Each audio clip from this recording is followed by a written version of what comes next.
According to a general at the US Space Force, there are already attacks happening in space every single day. The war in space has already begun. It's things like GPS jamming and spoofing. It's when an attacker uses an antenna to send a super loud radio signal that drowns out the original signal between the satellite and the ground station, so a message can't get through. And then there's spoofing, kind of a silly sounding name, where an attacker sends up a message to the satellite that throws it off course, tells it to do something it's not supposed to.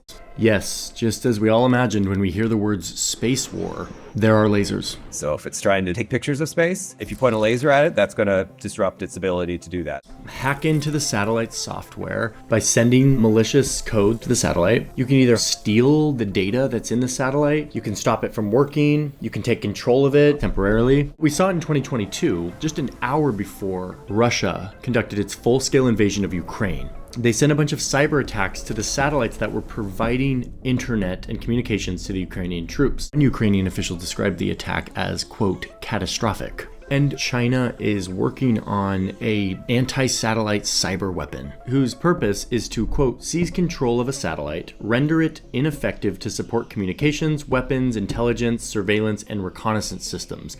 Basically everything a satellite is good for, this Chinese weapon is just gonna kind of wipe it out.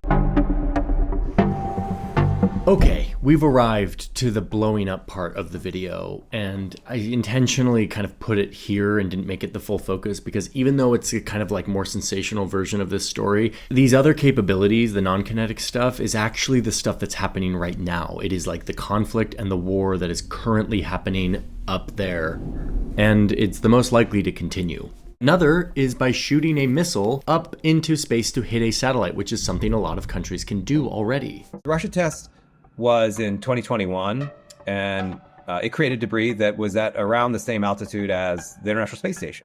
If you want to attack another one, you kind of have to drive up to it and attack it while you're going 100 miles an hour. And put that in 3 dimensions and make it, space, and suddenly you've got satellite co-orbital attacks. They sync up with one of China's dead satellites, and they grab onto it with a kind of like grappling hook robotic arm thing. No one's done something like that before. Those types of capabilities, those could also serve a military purpose, the ability to grab onto a satellite and move it. For example, Chinese military researchers published a paper specking out a concept for a satellite bomb that you could theoretically deliver into the exhaust pipe of a satellite in orbit and just have it sit there.